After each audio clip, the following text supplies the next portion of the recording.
بسم اللہ الرحمن الرحیم رب اشرح لی صدری ویسر لی امری واحلل عقدۃ من لسانی یفقہوا قولی ربی زدنی علما۔ السلام علیکم ورحمۃ اللہ وبرکاتہ۔ Dear students, I hope you all are fine. Students, today's date is 9th May 2020 and the day is Saturday. Students, today is our 6th lecture of Pakistan Studies. So open your books, unit number 3, زمین اور ماحول، اور آج کا جو ہمارا موضوع ہے وہ ہے جنگلات اور جنگلی حیات۔ پیارے طلباء و طالبات، اس موضوع کو پڑھنے کے بعد آپ جنگلات اور اس کی اہمیت کے بارے میں جانیں گے۔ اس کے علاوہ جنگلات کیسے بنتے ہیں اور پاکستان کے مشہور جنگلات کون کون سے ہیں، اس کے بارے میں آج ہم تفصیل سے جان سکیں گے۔ اوکے اسٹوڈنٹس، جنگلات کیسے بنتے ہیں؟ زمین کا وہ حصہ جہاں پر بہت زیادہ درخت پائے جاتے ہوں اور درخت کا بہت زیادہ گہراؤ ہو، ایسی جگہ کو ہم جنگلات کہتے ہیں۔ جنگلات کی دو اقسام ہیں، ایک وہ جو قدرتی طور پر خود بخود اگ جاتے ہیں، اور دوسری اقسام وہ ہے جو انسانوں نے اپنی محنت سے بنائے ہیں، یعنی کہ مصنوعی طور پر پودے لگا کے زمین کو، اس جگہ کو درختوں سے بہت زیادہ بھر دیا ہے۔ تو جنگلات دو طرح سے بنتے ہیں، قدرتی طور پر اور مصنوعی طریقے سے۔ اسٹوڈنٹس اپنی بک سے پیج نمبر 70 اوپن کریں، جنگلات اور جنگلی حیات۔ جنگلات پاکستان کی آب و ہوا میں فرق کی وجہ سے یہاں درج ذیل مختلف اقسام کے جنگلات پائے جاتے ہیں۔ پاکستان کے کچھ شمالی اور شمال مغربی علاقوں میں اوسطاً بارش دوسرے علاقوں کی نسبت زیادہ ہوتی ہے، یہاں سدا بہار جنگلات پائے جاتے ہیں۔ سدا بہار جنگلات سے مراد وہ ہیں یعنی کہ جو سارا سال سبز رہتے ہیں، کبھی بھی مرجھاتے نہیں، جن میں دیودار، کیل، پڑتل اور سنوبر کے درخت زیادہ اہم ہیں۔ ان درختوں سے اعلیٰ قسم کی عمارتی لکڑی حاصل ہوتی ہے۔ یہاں شابلوت، اخروٹ اور کاٹ کے درخت بکثرت ملتے ہیں، یعنی کہ بہت زیادہ ملتے ہیں۔ مری، ایبٹ آباد، مانسیرہ، چترال، سوات اور دیر صحت افزا مقامات ہیں، یعنی کہ سیر و سیاحت کے لیے اپنی اہمیت کے حامل ہیں۔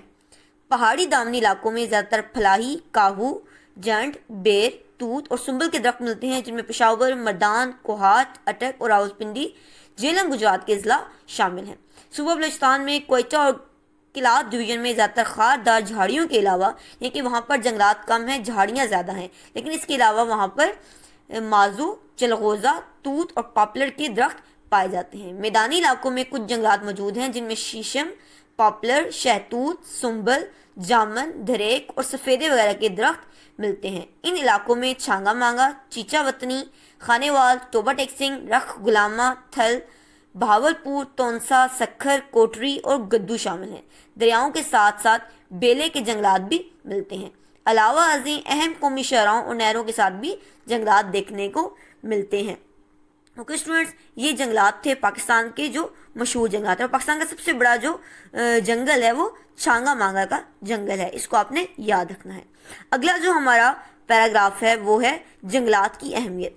اسٹوڈنٹس، ہر چیز کی کوئی نہ کوئی اہمیت ہے، ان جنگلات کی بھی بہت زیادہ اہمیت ہے، کیونکہ لوگ ان کو نہ صرف قدرتی طور پر اگ جائیں تو بہت اچھے ہیں، لیکن اگر قدرتی طور پر نہ اگیں تو ان جنگلات کو ہم خود بھی اگاتے ہیں، یعنی کہ ہم نے بہت سے درخت لگائے جاتے ہیں۔ جیسے ابھی ریسنٹلی آپ نے پرائم منسٹر کی طرف سے ایک احکام سنا تھا جسے کہا گیا تھا سونامی، یعنی کہ درختوں کی سونامی لگائی گئی تھی، بلین ٹریلین ٹریز کا منصوبہ بنایا گیا تھا ایک۔ تو اسی طرح اپنے ملک کو ترقی دینے کے لیے جنگلات لگانا بہت زیادہ ضروری ہے۔ تو ہم اس کی اہمیت کو دیکھ لیتے ہیں کہ جنگلات کی اہمیت کیا ہے۔ اسٹوڈنٹس، شمالی پہاڑی علاقوں میں زیادہ بارش ہوتی ہے، جس سے پہاڑی ڈھلوانوں سے پانی بہتا ہوا دریاؤں میں گرتا ہے۔ جنگلات کا ڈھلوانوں پر ہونا پانی کے تیز بہاؤ میں آڑے آتا ہے، جس سے نہ صرف مٹی کا کٹاؤ رک جاتا ہے بلکہ پانی کی رفتار بھی کم ہو جاتی ہے۔ کیا مطلب کہ اگر درخت نہ ہو تو پانی جتنی سپیڈ سے آتا ہے تو وہ سیلاب آنے کا بھی خدشہ ہوتا ہے، اور اس کے علاوہ زمین کی جو مٹی ہے وہ بہا کر لے جاتا ہے، جس سے زمین کی زرخیزی کم ہو جاتی ہے۔ تو جنگلات جو ہے وہ پانی کے بہاؤ کو تیز رفتار سے کم رفتار کی طرف لے کر آتا ہے۔ پاکستان میں توانائی کے وسائل کم ہیں، لہٰذا جنگلات کی لکڑی کوئلہ کی کمی کو دور کرتی ہے اور جلانے یا توانائی کے حصول کے لیے استعمال ہوتی ہے۔ اس کے علاوہ جنگلات سے حاصل کردہ لکڑی عمارات میں استعمال ہونے کے علاوہ فرنیچر اور دوسری اشیاء بنانے کے کام آتی ہے۔ جنگلات کی لکڑی سے کھیلوں کا سامان بنتا ہے جسے پاکستان برآمد کر کے زر مبادلہ کماتا ہے، یعنی کہ پاکستان دوسرے ممالک میں اپنی مصنوعات کو بھیجتا ہے اور اس سے اپنے جو انکم ہے اس میں اضافہ کرتا ہے۔ اس کے علاوہ جنگلات کسی بھی علاقے کی آب و ہوا کو خوشگوار بناتے ہیں اور درجہ حرارت کی شدت کو کم کر دیتے ہیں۔ جنگلات کافی حد تک بارش برسانے کا باعث بھی بنتے ہیں کیونکہ ان کی موجودگی سے ہوا میں آبی بخارات میں اضافہ ہو جاتا ہے جو بارش برسانے کا باعث بنتے ہیں۔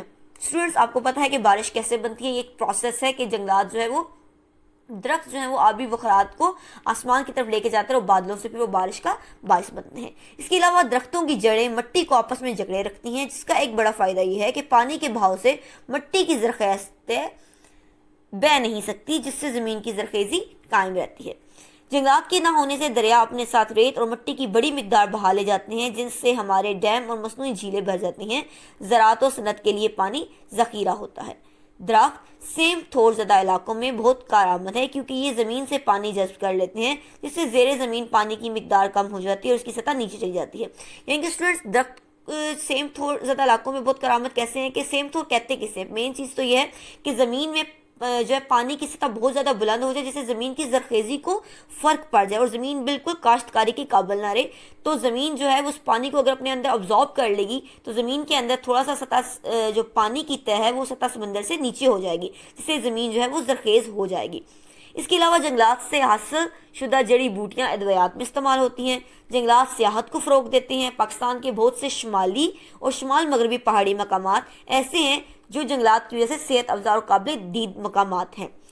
جنگلات جنگلی حیات پرند اور چرند کے لیے بہت ضروری ہیں۔ اگر جنگلات نہ ہوں تو بہت سے ایسے پرندے جو اپنے گھونسلے بناتے ہیں، بہت سے ایسے جانور جو جنگلات میں رہتے ہیں، ان کی جو ہیبیٹیٹ ہے اس کے اوپر بہت زیادہ فرق پڑے گا، یعنی کہ ان کے مقامات پہ فرق پڑے گا۔ جنگلات ہمیں مختلف اقسام کے پھل، بیج اور جانوروں کو چارہ مہیا کرتے ہیں۔ جنگلات پاکستان کی معیشت میں اہم کردار ادا کرتے ہیں۔ جنگلات لاکھ اور ریشم سازی کی صنعت کا ذریعہ ہیں، نیز کھمبیاں، شہد اور گوند بھی مہیا کرتے ہیں، یعنی کہ درختوں کے اوپر شہد کی مکھیاں شہد بناتی ہیں۔ اس کے علاوہ ایک خاص قسم کا درخت ہے جس کے ساتھ ہمیں گوند بھی ملتی ہے، اور درختوں کا کچھ اندر مٹیریل ایسا ہوتا ہے جس سے گوند بھی مل سکتی ہے۔ کھمبیاں آپ نے دیکھی ہوں گی، مشرومز جسے کہتے ہیں، وہ بھی جنگلات سے ہمیں ملتی ہیں۔ درخت کاغذ اور گتا سازی کے لیے بھی استعمال ہوتے ہیں، کہ جو ہم پیپر استعمال کرتے ہیں، بک کا یا گتا، یہ بھی درخت سے حاصل ہوتا ہے۔ اسٹوڈنٹس، حکومت پاکستان نے جنگلات میں اضافے کے لیے بہت سے اقدامات کیے ہیں۔ شعبہ جنگلات اس سلسلہ میں سرگرم عمل ہے۔ درخت لگانے سے تمام بڑے بڑے شہروں میں نرسریاں قائم کی گئی ہیں جہاں مناسب قیمت پر پودے دستیاب ہوتے ہیں۔ یعنی کہ اسٹوڈنٹس، جنگلات کا ہماری زندگی میں بہت زیادہ عمل دخل ہے، تو ہمیں اپنے ماحول کو صاف ستھرا بنانے کے لیے اور ماحول میں خوبصورتی لانے کے لیے جنگلات بنانے ہیں۔ اوکے اسٹوڈنٹس، تو آج کا موضوع مجھے امید ہے آپ کو سمجھ آ گئی ہوگی۔ اس سے ریلیٹڈ اسٹوڈنٹس آپ کو میں ایک سرگرمی دیتی ہوں جو آپ نے کرنی ہے۔ اسٹوڈنٹس، آج کی جو آپ کی سرگرمی ہے، سبق میں آپ نے جتنے بھی درختوں کے نام پڑھے ہیں ان کی آپ نے تصاویر نیٹ سے سرچ کرنی ہے۔ اس کے علاوہ آپ کے ارد گرد کون کون سے درخت پائے جاتے ہیں ان کی ایک فہرست بنائیں۔ اسٹوڈنٹس، آج کی جو آپ کی ڈائری ہے، باب سوم زمین اور ماحول، صفحہ نمبر 70 تا 72، جنگلات اور جنگلی حیات، یعنی کہ جنگلات کی اہمیت پورا یاد کرنا ہے۔ اس کے علاوہ باب دوم، پاکستان کا قیام، تفصیلی سوال نمبر 6 یاد کرنا اور لکھنا ہے۔ ناؤ سے دعا، سبحانک اللہم و بحمدک، اشہد ان لا الہ الا انت، استغفرک و اتوب الیک۔ اوکے اسٹوڈنٹس، فی امان اللہ، اللہ حافظ۔